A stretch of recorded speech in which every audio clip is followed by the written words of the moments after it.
UP में एक तरफ उपचुनाव के बीच सियासी पार्टियां आमने सामने हैं तो दूसरी तरफ राजभर समाज के नेता आपस में ही उलझे हुए हैं।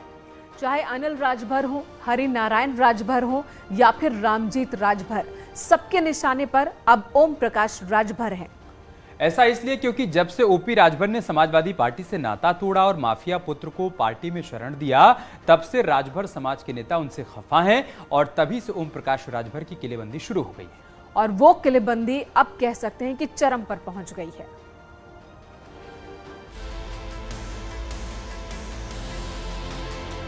राजभर गुट की लड़ाई अब दुश्मनी पर आ गई है। राजभर समाज के नेता एक दूसरे पर सियासी बाण छोड़ रहे हैं, शब्दों की मर्यादा लांघ रहे।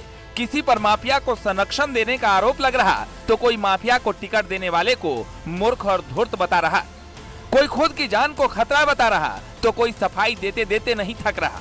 मानो यूपी में राजभर गुट के नेताओं में जंग छिड़ा हो और दुश्मन कोई बाहर के नहीं बल्कि अपनों से ही दुश्मनी मोल ले रहे हों।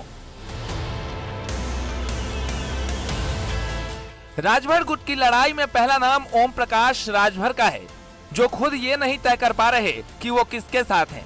कभी बीजेपी तो कभी समाजवादी पार्टी तो कभी बीएसपी के करीब चले जाते हैं। जनता को कंफ्यूज करने वाली सियासत के अध्याय में ओपी राजभर का नाम सबसे ऊपर है। लेकिन ओपी राजभर तब घिर गए जब उन्होंने माफिया के बेटे को अपनी पार्टी के सिंबल पर चुनाव लड़वाया और जब माफिया पुत्र अब्बास ईडी के शिकंजे में घिर गए तो उससे अपना नाता तोड़ लिया और अब्बास को समाजवादी बता दिया। हमारी पार्टी से जरूर हैं लेकिन वो नेता हैं समाजवादी पार्टी के। तो आप मानते हैं क्या वो आपके पार्टी में है अभी? नहीं, हमारे सिंबल से चुनाव लड़े हैं। तो अभी आपकी पार्टी में है कि नहीं, ये बताइए। भाई मैं क्या कह रहा हूँ, वो हमारे सिंबल से चुनाव लड़े हैं, नेता सपा के हैं। समाजवादी पार्टी ने मुझे 12 कैंडिडेट दिया है, उसी में वो भी एक कैंडिडेट है। अब्बास अंसारी के खिलाफ हो रही कार्रवाई के बीच ओपी राजभर ने उसे समाजवादी पार्टी का नेता बताया। उन्होंने कहा कि अब्बास अंसारी ने केवल उनकी पार्टी की तरफ से चुनाव लड़ा था। फिर क्या था, कैबिनेट मंत्री अनिल राजभर ने ओपी राजभर को आड़े हाथों ले लिया और उन्हें मूर्ख और धूर्त बता दिया। अनिल राजभर ने कहा, ओम प्रकाश राजभर अपनी बातों से कब पलट जाए कोई नहीं जानता, और ऐसा ही अब्बास अंसारी के मामले में देखने को मिला। सभी डॉक्टर्स का मैं अभिनंदन करना चाहता हूं कि सब लोगों ने रात दिन मेहनत करके ब्रजेश की जान को बचाने का काम किया है।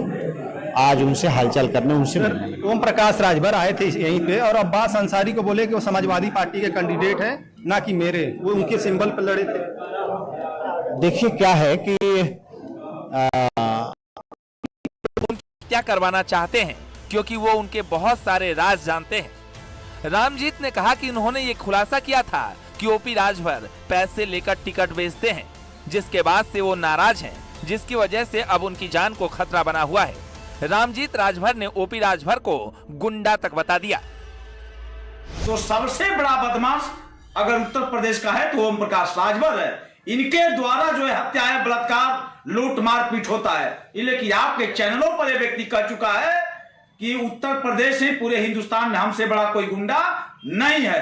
तो मुझे डर है कि किसी न किसी दिन मेरा हत्या भी ओम प्रकाश राजभर करवा देगा। ये बदमाश आदमी है और कभी भी मेरा हत्या हो सकता है। तो मैं सरकार से मांग करता हूं कि मुझे सुरक्षा दिया जाए और मुझे मेरा सुरक्षा किया जाए। ओम प्रकाश राजभर पर शब्दों के बाण चलने लगे तो उन्हीं के समाज के नेता और घोसी से पूर्व सांसद हरि नारायण यादव ने उनकी तुलना पालतू जानवर से कर दी। कहा कि ओम प्रकाश राजभर जहां जाते हैं वहां वो जानवर की तरह हरकत से बाज नहीं आते और ऐसे लोगों से बीजेपी सावधान हो चुकी है। अब ओम प्रकाश राजभर को दूसरा मौका नहीं मिलने वाला। पागल कि जिस घर का कौरा खाएगा उसी के स्वामी को काट के भाग जाएगा। जैसे मान लिया सपा में गया तो वही किया, भाजपा में रहा तो वही किया। अब तो इसके बाद अब उसको कोई लेने को तैयार नहीं है। समझ रहा है कि भाजपा हमको अपना ले जा रहे। भाजपा तुमको ठीक से समझती है। भाजपा तुमको अन्य मौके पर तुमको समझाएगी कि देखो हम भाजपा ही हैं। राजभर वर्सेस राजभर की लड़ाई यूपी में दिलचस्प हो गई है। एक तरफ उपचुनाव में बीजेपी और समाजवादी पार्टी आमने सामने है तो ओम प्रकाश राजभर ये तक डिसाइड नहीं कर पा रहे कि वो किस नाव पर सवार हैं, या फिर उनकी हालत भी अब डूबती नाव जैसी हो गई है क्योंकि बीजेपी के बाद समाजवादी पार्टी से नाता तोड़ना और माफिया को टिकट देना उन पर ही भारी पड़ गया और वो अपने ही समाज के नेता के निशाने पर आ गए हैं। कोई उनकी जानवर से तुलना कर रहा तो कोई मूर्ख और धूर्त बता रहा तो कोई ओपी राजभर को गुंडा बता रहा। ऐसे में ओपी राजभर की सियासी डगर आसान दिखाई नहीं दे रही। Bureau report, news 18।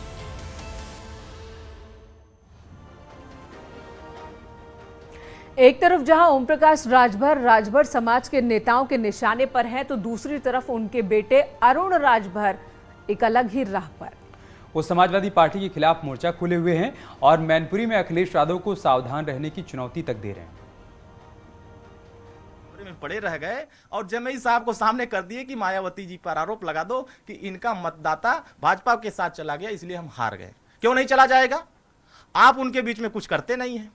आप बंद कमरे में बैठे रहेंगे और उम्मीद लगाएंगे कि मुझे वोट मिल जाए। सुहेलदेव भारतीय समाज पार्टी हमेशा जनता के बीच में, उस सीट पर कम से कम 25,000 से ज्यादा अर्कवंशी वोट है, राजभर 15 से 20,000 वोट है। इन मतदाताओं के बीच में सुहेलदेव भारतीय समाज पार्टी काम करी। हम भी चुनाव लड़ गए होते तब भी कहते कि ये भी आकर के ये भाजपा को जिता दिए। हम लोग तो इसीलिए तो चुनाव नहीं लड़े वहां कि भाई ये आरोप जो समाजवादी पार्टी लगा रही है, कभी निर्वाचन आयोग पर लगा देगी तो कभी कहेगी कि अधिकारी काम नहीं कर रहे हैं, अधिकारी हमारे खिलाफ हैं। दद्दा लोग जब तू लोग सरकार में रहा तब अधिकारी किसके खिलाफ काम कर रहे थे? तो ये चीजें हैं कि समाजवादी पार्टी अब ये तय कर चुकी है, उनके दिमाग बैठ गया है कि मुझे अब चुनाव जीतना नहीं है, बस आरोप और प्रत्यारोप लगाना। तो क्या मैनपुरी और रामपुर में भी आपका इरादा बन रहा है? हाँ बिल्कुल, सुहेलदेव भारतीय समाज पार्टी पूरी मजबूती के साथ